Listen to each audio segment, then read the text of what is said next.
Dia.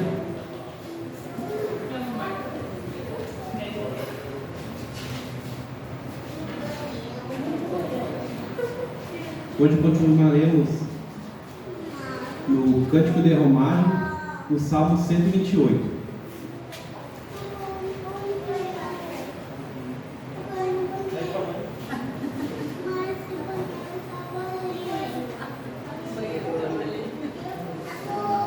Amém?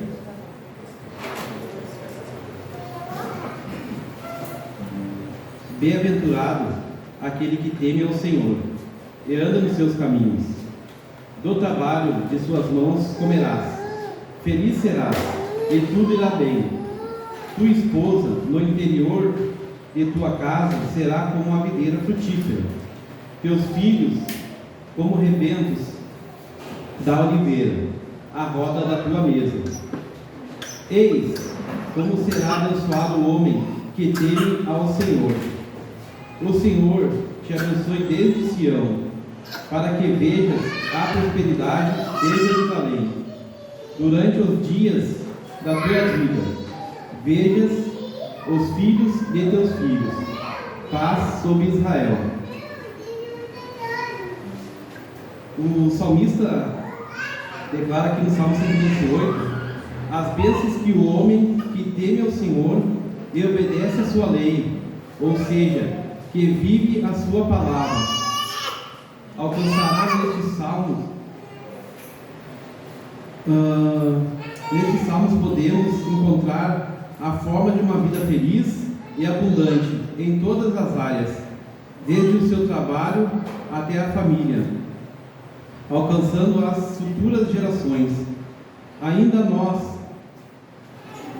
nos faz entender que o homem que teme ao Senhor e anda nos seus caminhos terá uma vida longa aqui nessa terra. Vamos orar? Senhor, meu Deus, muito obrigado, Senhor, por mais uma oportunidade que o Senhor nos dá de estarmos aqui reunidos como tua igreja. Obrigado, Deus, porque sabemos, Deus, que em Ti podemos confiar, Deus, e tememos a Ti, Senhor, mas sabemos, Pai, que Tu nos cuida, nos protege, e sabemos, Deus, que Tu nos dá toda a provisão, Pai. Obrigado, Senhor, porque sabemos, Pai, que caminhando no Teu caminho, Senhor, a gente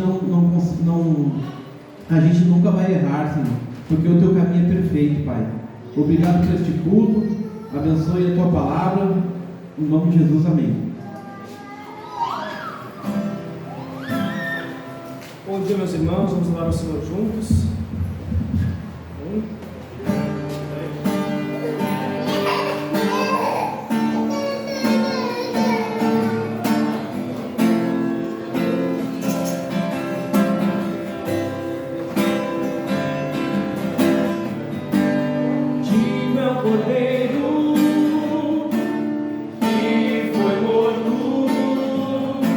Santo, Santo Ele é.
está vestido do arco-íris, sons de trovão, luzes e relâmpagos, louvores, honra e glória, força e poder para sempre, ao único Rei eternamente. Santo,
Amém. Bom dia, irmãos.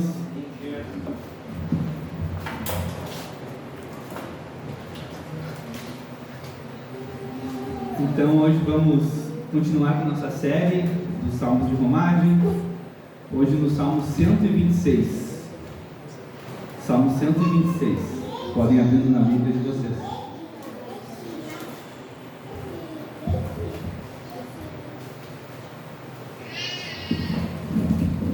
Salmo 126. O título da pregação é Consolo para os que choram.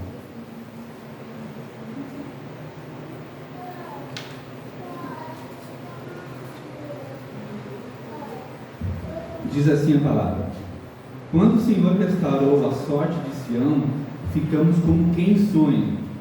Então a nossa boca se encheu de riso e a nossa língua de júbilo. Então, entre as nações se dizia: grandes coisas o Senhor tem feito por eles. Com efeito, grandes coisas fez o Senhor por nós. Por isso estamos alegres. Restaura, Senhor, a nossa sorte, como as torrentes no Negueb. Os que com lágrimas semeiam, com júbilo ceifarão. Quem sai andando e chorando enquanto semeia, voltará com júbilo, trazendo seus feixes. Amém? Senhor Deus, te agradecemos por essa manhã, pelo nosso culto e pela palavra que será ministrada nessa manhã. Que o Senhor possa fazer com que ela penetre em nossos corações, em nome de Jesus. Amém. Podem sentar, por favor. Então, dando sequência à nossa série, eu vou tentar manter o alto nível que os pregadores estão fazendo os seus sermões.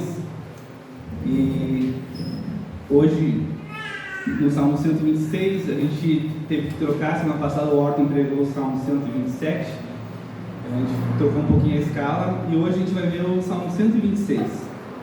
Então, são os Salmos de Romagem, também chamados de Cânticos de Peregrinação, que são do Salmo 120 ao Salmo 134. Então a gente ainda vai ver mais alguns salmos nos próximos domingos. Eles eram cantados pelos peregrinos judeus enquanto subiam a Jerusalém para participar das festas religiosas, como a Páscoa, a Pentecostes e os tabernáculos, a festa dos tabernáculos. Então os salmos de Romagem eram cantados pelos peregrinos judeus ao participar dessas festas, né?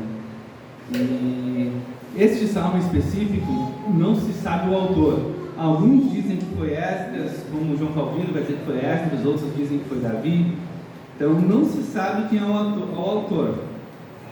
Mas a gente sabe que esse salmo é um cântico entoado pelo povo de Israel quando Israel estava retornando do exílio, depois do decreto do rei Ciro de Pérsia, depois que eles tinham dominado a Babilônia, e eles estavam retornando do exílio depois desse decreto, e esse salmo então foi realizado, entoado pelo povo de Israel que retornou.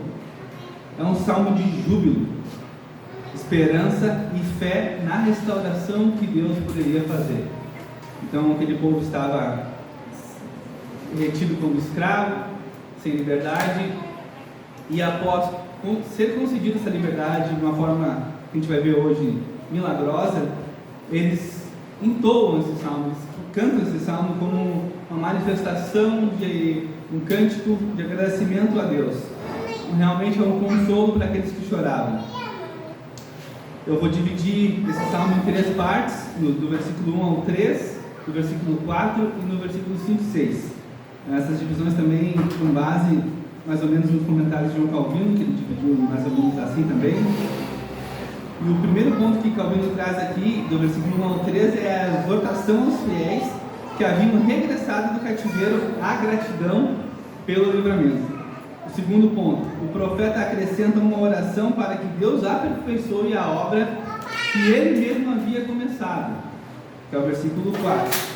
E o versículo 5 e 6, mesmo sem a perspectiva de uma restauração completa, o profeta ameniza o senso de fadiga. Mesmo que a ceifa seja regada com lágrimas, a colheita será com alegria. Então a gente vê esses pontos. Primeiro, como eles foram libertos do cativeiro e a gratidão por esse livramento. O segundo ponto que a gente vai ver, que é a oração, o clamor pelo aperfeiçoamento dessa restauração que já havia começado. E o terceiro ponto, que mesmo assim, com essa perspectiva, o salmista vai falar que aqueles que semeiam com lágrimas colherão com alegria. Então, não vamos estender muito, é um salmo curtinho, mas com uma boa palavra para nós hoje. Então, a primeira proposição é a seguinte: a nossa restauração espiritual é motivo de eterna alegria e espelho para os que estão próximos, do versículo 1 ao 3. Vamos fazer a leitura de novo. Quando o Senhor restaurou a sorte de Sião, ficamos como quem sonha. Então a nossa boca se encheu de riso e a nossa língua de júbilo. Então entre as nações dizia: grandes coisas o Senhor fez por eles. Com efeito, grandes coisas fez o Senhor por nós. Por isso estamos alegres. Então, como eu falei, o povo estava no exílio na Babilônia, mas Deus os trouxe de volta. E a gente vai ver logo no primeiro versículo: quando o Senhor restaurou Sião, ficamos como quem sonha. Então eles estavam extasiados, eles estavam como quem sonha, maravilhados com aquilo. O Senhor restaurou, era um sonho, era algo que eles almejavam muito, e o Senhor restaurou milagrosamente. Não foi uma circunstância fortuita, não foi o acaso, não foi a mão dos homens, mas sim o favor de Deus que restaurou isso. Trazendo para hoje, a gente vê, quando a gente recebe um favor, que às vezes a gente coloca nas mãos de homens, coloca nas mãos de algum político. Não, mas esse me concedeu isso, hoje a minha família está melhor, porque esse aqui é meu ídolo, me ajudou quando eu precisei, esse daqui perseguiu aqueles que iam contra a igreja, então ele é o cara. Mas às vezes a gente coloca nas mãos dos homens, coloca no acaso, muitas vezes, como é bonito, alguns falam: a gente joga para o universo traz coisas boas. Mas aqui não, aqui eles reconhecem que foi a mão do Senhor. Não tem o universo, não tem um ídolo, um político, não tem um coach dizendo para ti: vai lá e faz desse jeito que tu vai conseguir fazer. Vai lá e negocia com as autoridades que vocês serão libertos. Pensa positivo que vocês vão ser libertos. Não tem nada disso aqui. Pelo contrário, aqui tem o clamor, tem a perseverança e a fé e confiança no Senhor que poderiam libertar eles desse cativeiro. Então aqui a gente vê a exaltação, como quem sonha. Eles estavam extasiados com essa restauração. Então, isso é uma prova que essa restauração do país de Israel, daquele povo, era uma prova de adoção divina. Eles eram o povo de Deus. E nada mais justo aqui que o povo de Deus, adotado por Deus, os eleitos por Deus, serem retomados aquilo que Deus planejou, aquilo que Deus planejava. A gente sabe o contexto do exílio. Antes do exílio, muitos se rebelaram contra Deus, não estavam seguindo as diretrizes, a palavra de Deus, os mandamentos, e o exílio veio até como uma forma de justiça para aquele povo. E agora então Deus chama eles novamente.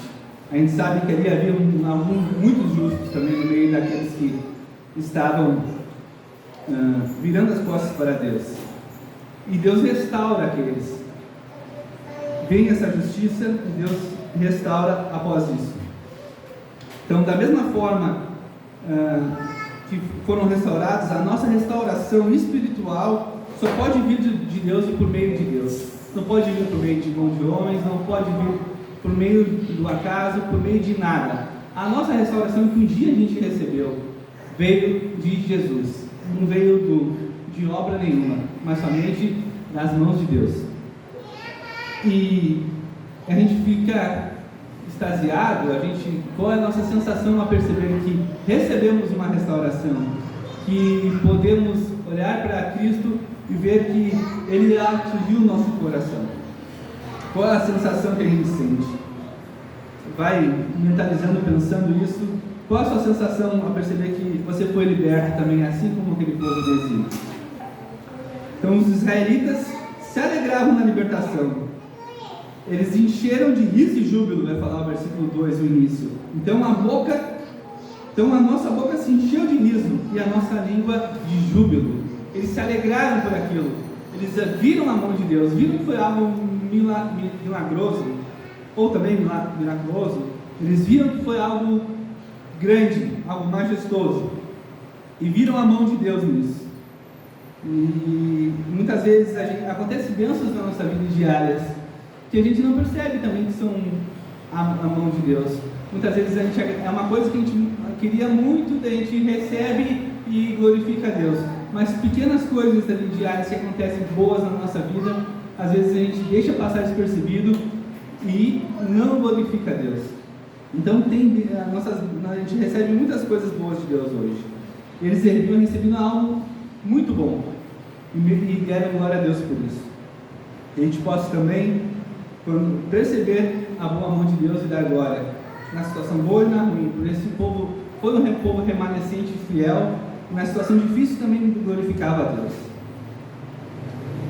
Então a gente deve se alegrar na obra de Cristo, que nos resgatou da escravidão do pecado. Ele nos resgatou da escravidão do pecado. E muitas vezes a gente acaba negligenciando isso na nossa correria diária. A gente acaba passando por cima de um fato que para nós deveria ser extraordinário. Jesus nos libertou da escravidão do pecado. Aquele povo foi liberto da escravidão e eles não esqueceram em nenhum momento o que eles passaram.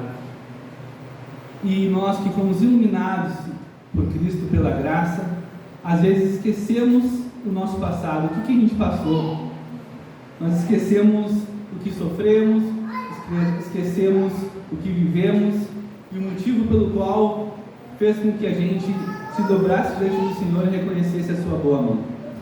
Que a gente possa também todos os dias lembrar disso, que fomos libertos dessa escravidão tão grande quanto a escravidão que eles passaram, maior a escravidão do pecado, e que a gente possa sempre estar no nosso coração isso. Então aqui a gente vai ver que eles se alegraram e entoaram júbilo, e o versículo 2 diz que então entre as nações se dizia: grandes coisas o Senhor tem feito por eles. A notícia se espalhou. Então já não era mais só eles que estavam maravilhados com aquilo, mas sim todas as nações. Todos os povos ao redor já sabiam o que havia acontecido, que eles haviam sido libertos, que eles estavam retornando, e isso somente pela mão divina. Porque primeiro os persas derrotaram o inimigo que parecia imbatível, e esses que derrotaram concederam a liberdade. Então era algo que ninguém esperava, que o próprio povo, as nações que não eram fiéis a Deus, reconheceram que Deus havia sido fiel para os judeus. E trazendo um pouquinho dessa coisa de reconhecimento, eu estava vendo esses dias uma entrevista do zagueiro Neto, que sofreu um acidente com a Chapecoense, e você sabe que aquele acidente foi realmente um milagre, do jeito que caiu o avião, a situação que eles permaneceram lá, e principalmente desse rapaz que ele ficou, se não me engano, 12 horas ainda com o avião virado ali, não escutaram, acharam que ele já estava morto, era no meio de uma mata, e diz que o médico, o enfermeiro e a equipe de salvamento ficou permanecendo no local para esperar, que é um local de difícil acesso, e um dos médicos quis chegar mais perto, sentiu alguma coisa, chegar mais perto do avião. Chegando lá, ele ouviu um sussurro, um murmúrio desse zagueiro, porque ele estava desacordado, estava mal e nem tinha percebido que ele estava ali. Mas um sussurro de dor, um urro, assim, realmente chamou a atenção desse paramédico que ouviu e conseguiu salvar ele. E no hospital, ele disse que esse médico foi visitar e disse assim: olha, eu não tinha religião. Perguntou qual era a religião do Neto, né? Ele disse: não, eu sou cristão, sou crente. Daí o cara falou: olha, teu Deus te salvou, porque não tinha como. Você sofreu uma queda de avião, permaneceu desacordado. Ele disse que ele juntava o crânio dele assim, de tanta dor, ali naquela exaustão da dor, ele pressionava assim, sem saber o que estava fazendo. Então ele disse: olha, reconheceu, o teu Deus te salvou, realmente. E mais ou menos foi a mesma coisa que aconteceu aqui. As nações reconheciam que o Deus de Israel havia salvado eles. Então a gente vê como Deus é bom. Então o povo ao redor olhava e reconhecia o que Deus havia feito grandes coisas. Assim como este povo, nós recebemos tamanha graça. Eu e você recebemos essa graça. Então por isso a nossa vida deve refletir essa alegria, para que os outros vejam também a boa mão do Senhor. Quando a gente reflete essa alegria, tal qual os israelitas estavam ali, a gente demonstra a boa mão do Senhor em nossas vidas. E o povo ao redor reconhece que Deus está conosco.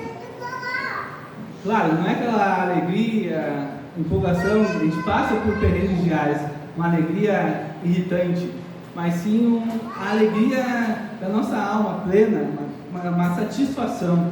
Quando a gente vive para a glória de Deus, o povo ao redor vai perceber isso que é natural de nós, que a nossa conduta, o modo que a gente age, a nossa moral, enfim, todos os caminhos levam a Deus.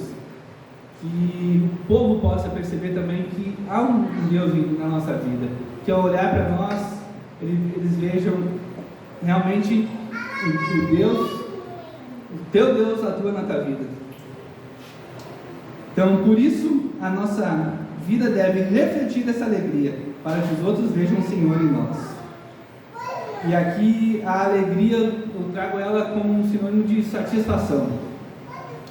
E a aplicação dessa primeira proposição é a seguinte: que devemos crer que Deus é o restaurador, se alegrar nisso, glorificar Ele por meio da nossa vida. Com satisfação podemos glorificar a Deus com tudo o que fazemos. Quando estamos alegres e felizes, estamos em paz com Deus, estamos satisfeitos. Quando estamos satisfeitos, a gente é mais propenso a ficar firme, menos propenso à ansiedade, a ficar ansioso, perturbado por qualquer perrengue da vida. A gente mais satisfeito é menos propenso a ter medo às adversidades, medo a qualquer tipo de coisa, uma doença, medo a uma guerra, medo a uma crise política, medo por questão financeira. A gente é mais satisfeito, a gente fica com menos medo. Mais satisfeito, a gente fica menos vulnerável a qualquer tipo de coisa. Quando estamos mais satisfeitos, a gente é menos vulnerável. E quando a gente é mais satisfeito, a gente é menos propenso a pecar. Quando a gente tem mais satisfação em Deus, menos pecado a gente deixa entrar na nossa vida. A gente está mais satisfeito, a gente é menos vulnerável às artimanhas do mal. Então, que possamos ser mais satisfeitos, possamos reconhecer e demonstrar que o Senhor age em nossas vidas para os outros. E também glorificar a Ele todo o tempo. Segunda proposição é no versículo 4, vocês podem acompanhar juntos. Ele diz assim: restaura, Senhor, a nossa sorte, como as torrentes do Negueb. E a proposição diz: a libertação é o começo do caminho no qual encontramos a restauração completa. A libertação é o começo do caminho no qual encontramos a restauração completa. Os 3 primeiros versículos nós vimos que como Israel tinha sido libertado do exílio e como eles demonstraram essa maneira de gratidão e como repercutiu. Agora aqui nesse 4º versículo, o salmista declara um clamor. Ele diz: restaura, Senhor, a nossa sorte. É uma oração, uma petição: restaura a nossa sorte, como as torrentes de um Negueb. Ao pedir de restaura a nossa sorte, ele anseia por uma restauração, que os comentaristas vão dizer que é uma restauração completa de Israel.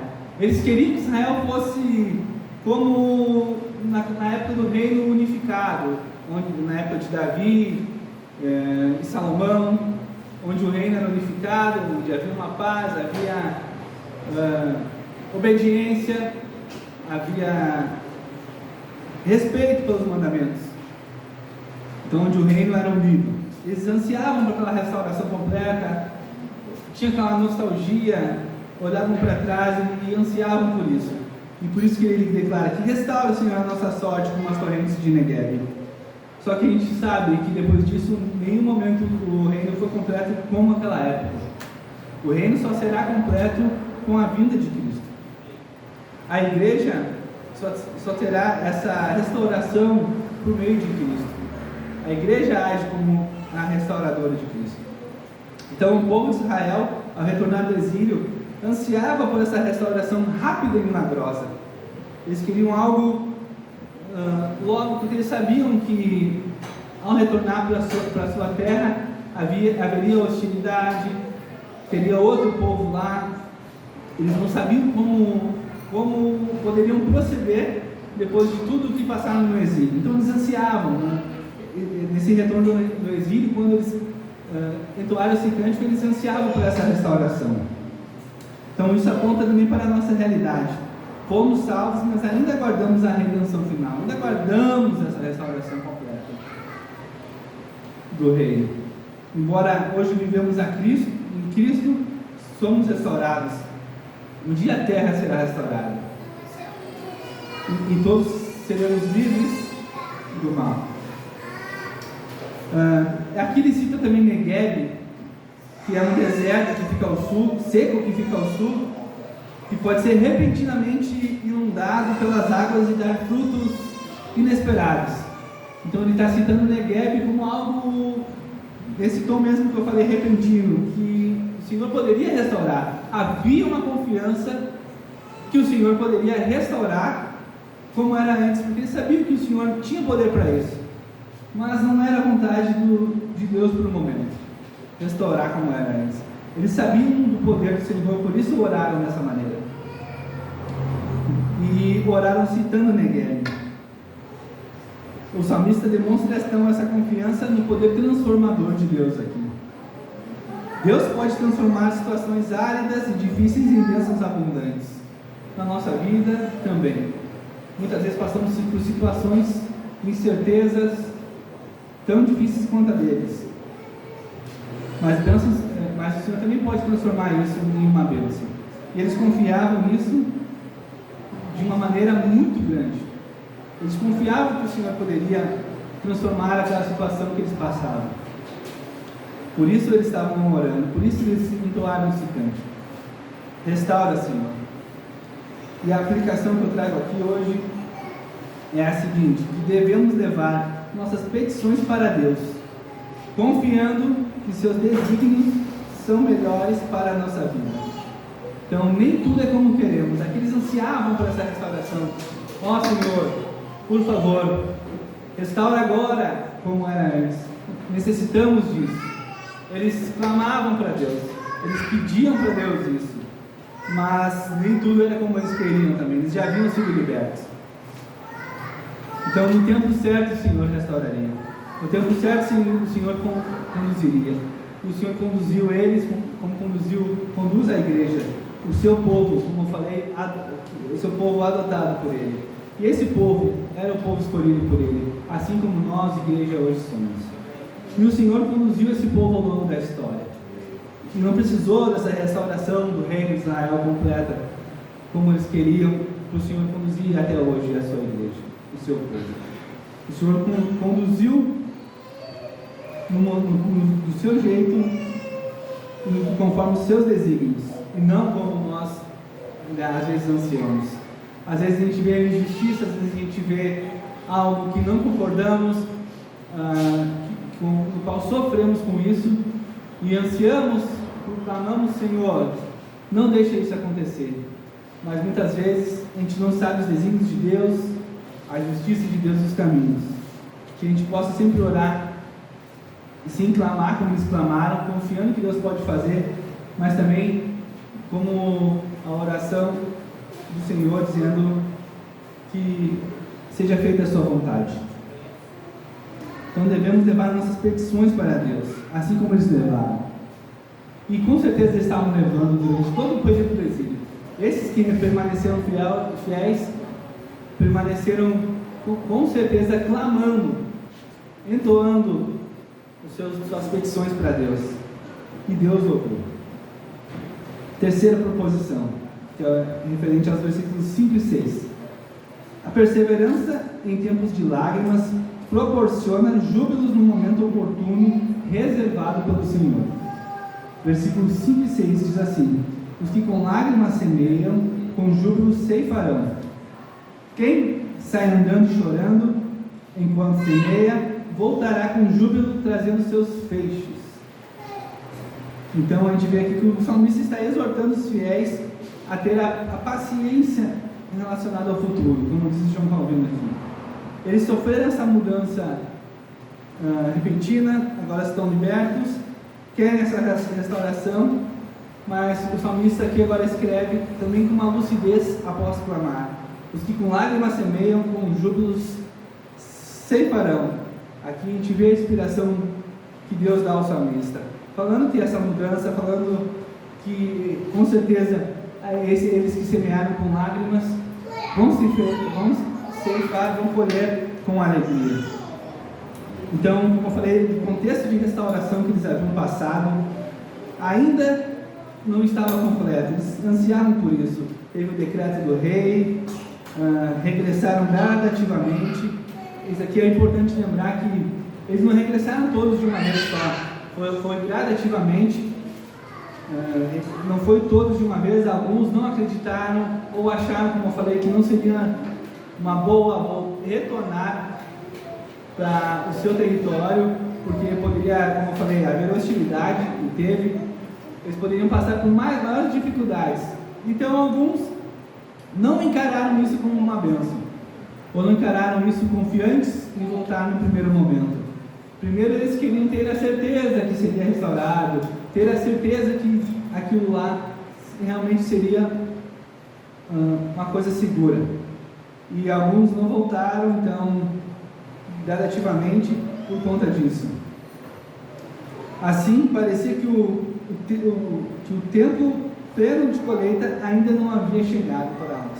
Mas aqueles que permaneceram fiéis, retornaram e realmente receberam essa bênção de Deus.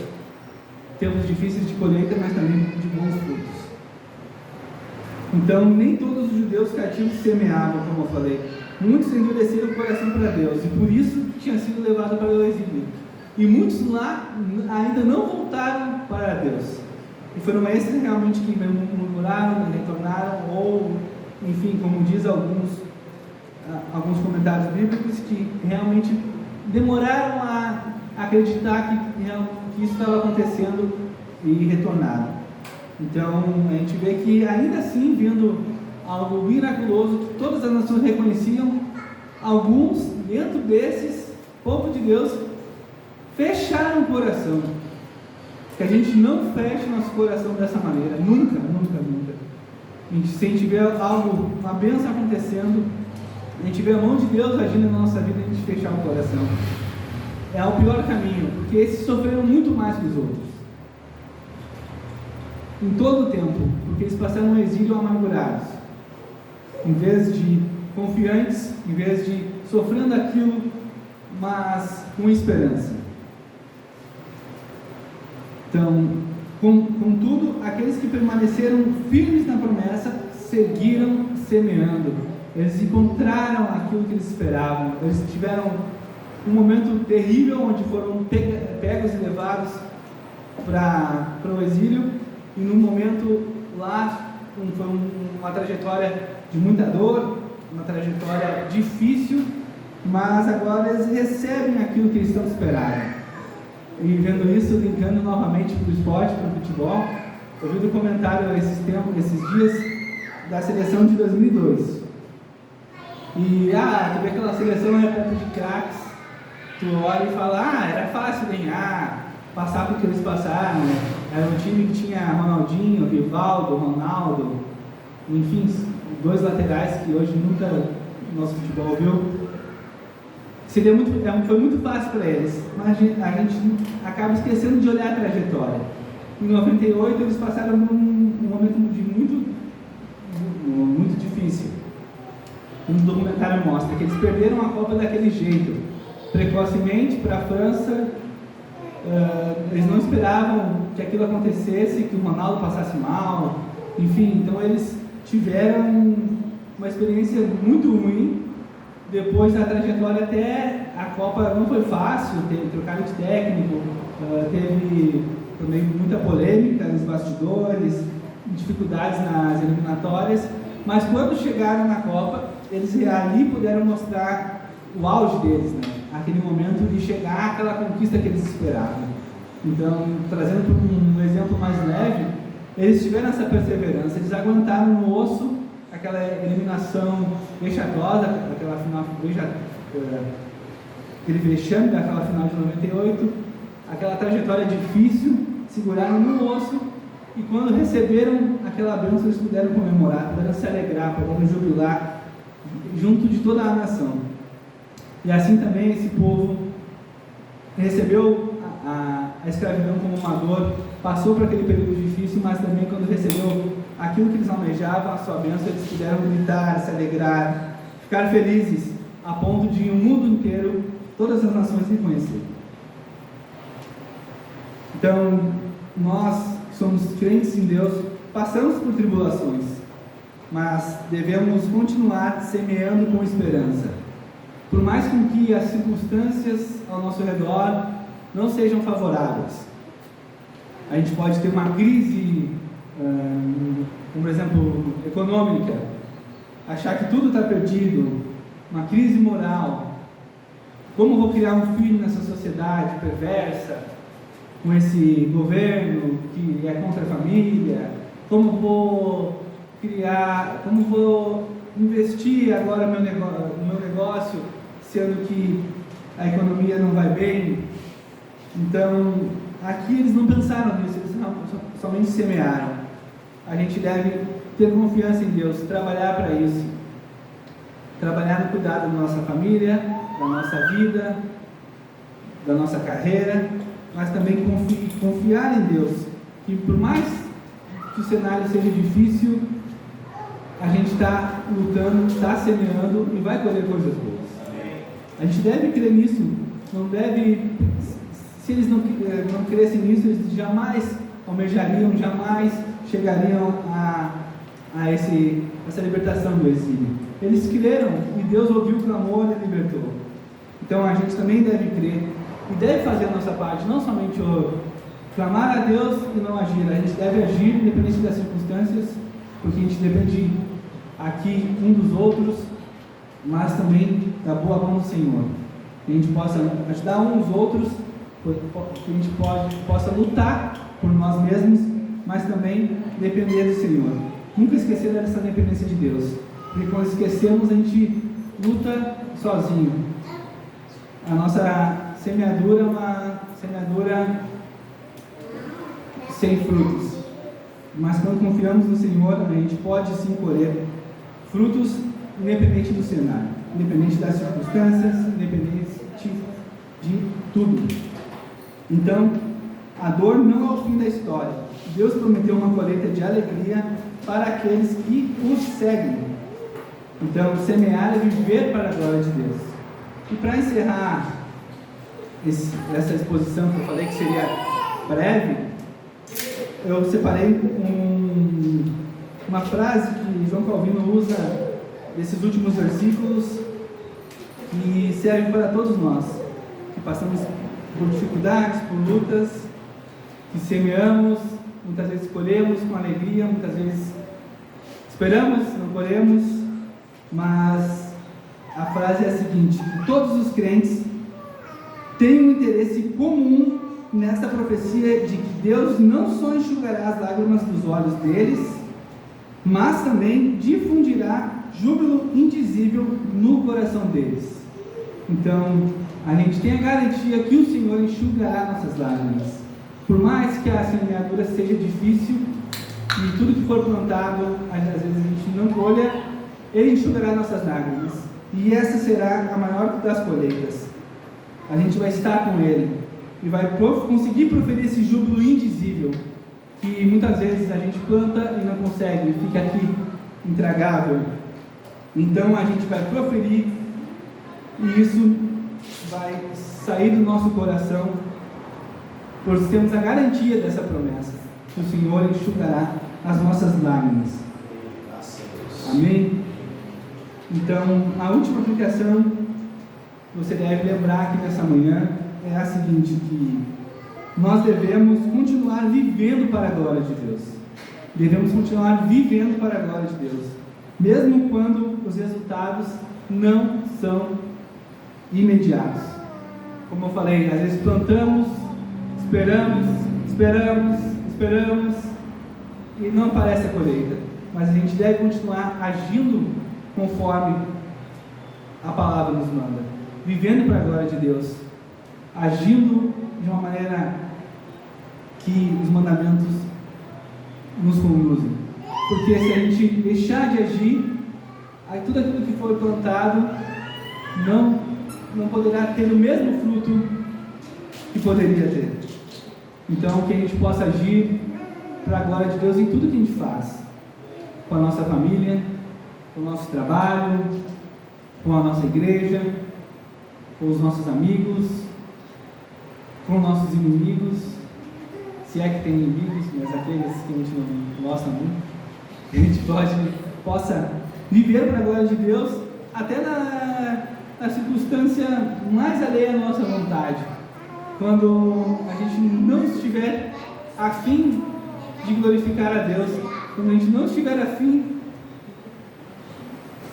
no sentido de não quero fazer isso porque não gosto dessa situação, não gosto daquela pessoa, mas isso que eu vou fazer não vai glorificar a Deus. Então a gente deve dar o braço a torcer e glorificar em todas as situações. Agindo assim, a gente vai colher esses resultados que a gente espera. Somente assim já recebemos a maior das promessas, que é Jesus. Fomos restaurados, libertos da escravidão do pecado. Então as demais coisas devem ser plantadas diante dele e para ele, senão não faz o menor sentido nós que fomos libertos plantar, semear, sem contar com a glória de Deus, sem contar que tudo deve ser por meio dele e para ele, senão vamos plantar para nós mesmos, e isso vai contra todo aquilo que o Senhor fez por nós, contra toda aquela promessa feita pelo Senhor. Então que a gente possa plantar para a glória de Deus, viver para a glória de Deus. E a última frase é: quando a gente fica firme nas lágrimas plantamos, alegres um dia colheremos. Leva isso para o teu coração, que ainda que a gente plante aquilo que a gente deseja com lágrimas, aquilo que a gente espera com lágrimas, um dia com alegria colheremos, se não aqui, mas sim com o Senhor. Amém? Que o Senhor abençoe a vida de cada um, que a boa mão do Senhor esteja com todos, em nome do Senhor Jesus. Amém.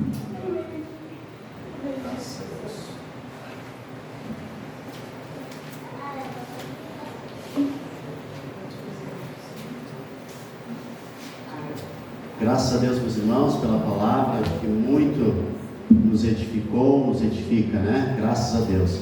Meus irmãos, vamos ficar em pé.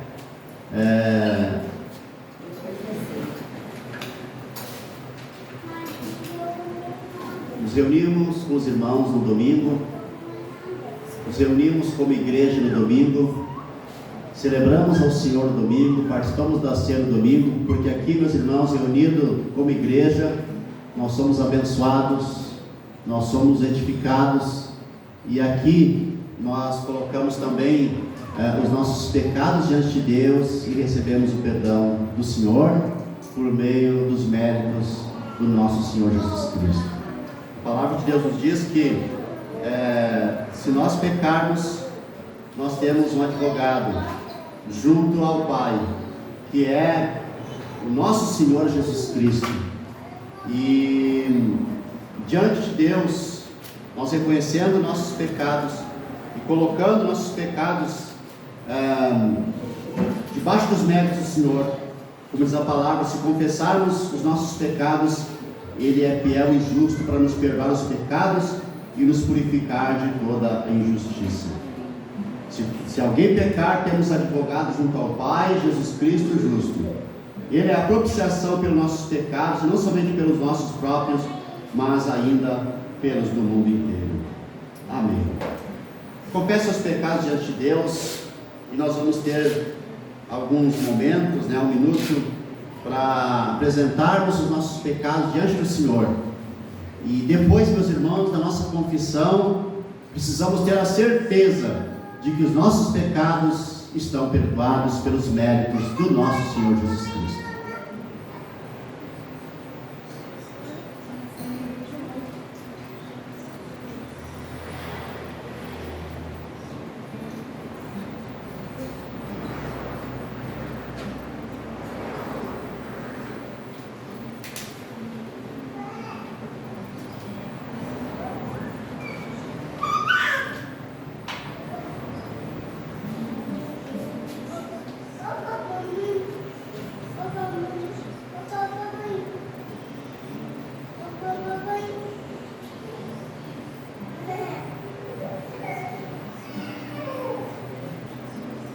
Obrigado, Senhor, pelo perdão dos nossos pecados.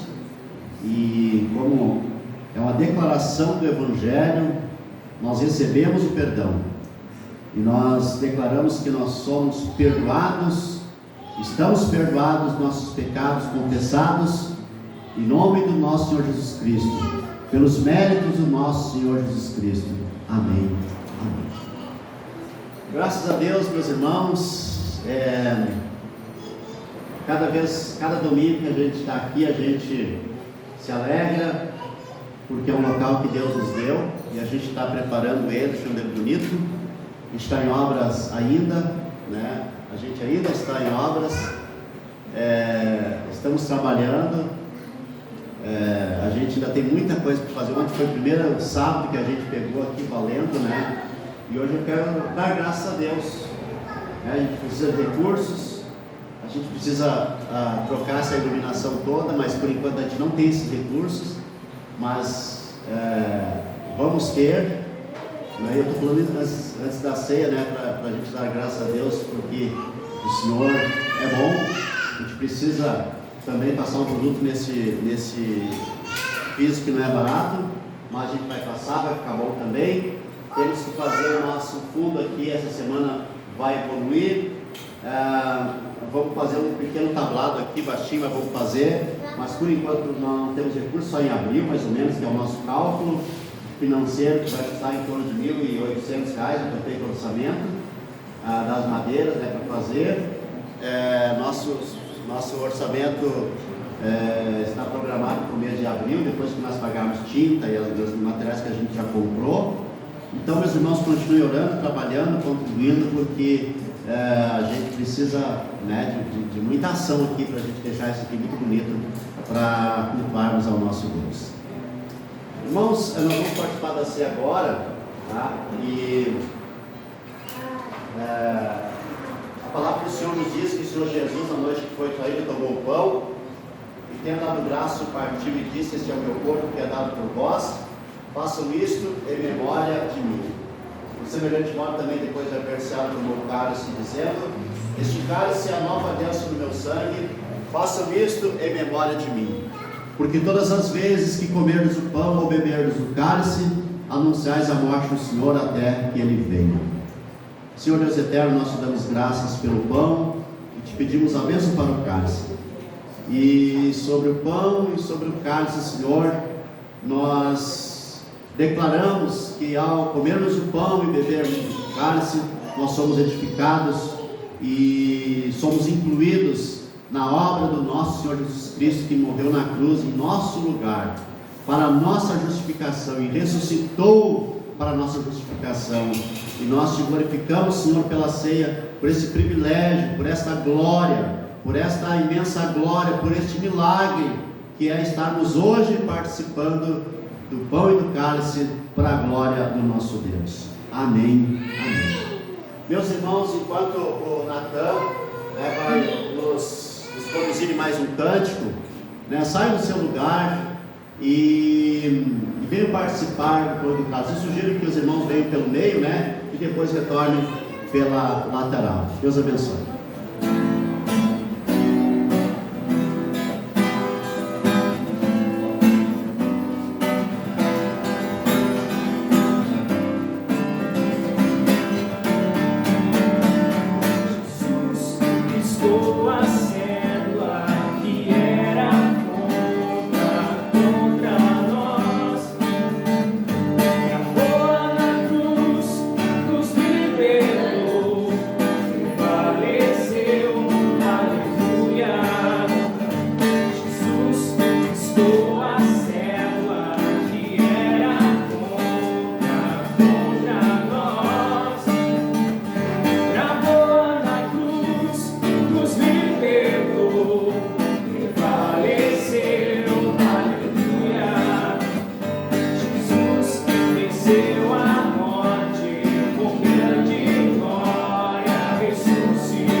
Amém.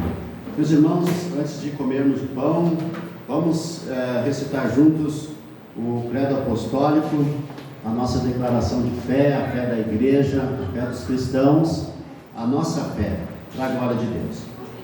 Recitem comigo. Hoje nós temos pela primeira vez aqui o projetor funcionando, né? E o primeiro culto também nesse lado de cá. Domingo que vem, se Deus quiser, vai estar mais bonito aqui ainda. E nós vamos evoluindo, né? Vamos recitar então o credo apostólico. Recitem comigo. Creio em Deus, Pai Todo-Poderoso, Criador do céu e da terra. Creio em Jesus Cristo, seu único Filho, nosso Senhor, o qual foi concebido por obra do Espírito Santo.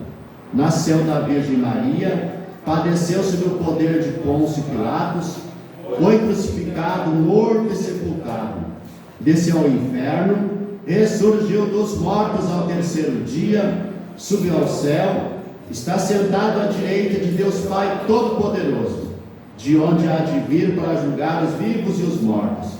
Creio no Espírito Santo, na Santa Igreja Católica, na comunhão dos santos, na remissão dos pecados, na ressurreição do corpo, na vida eterna. Amém. Deus seja louvado. Comam o pão, meus irmãos, em nome de Jesus.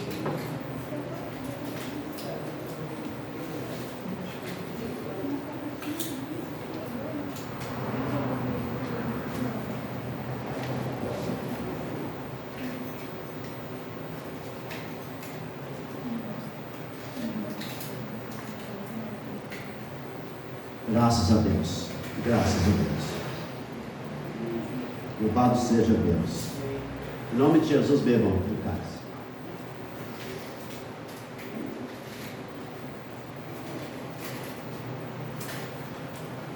Louvado seja Deus.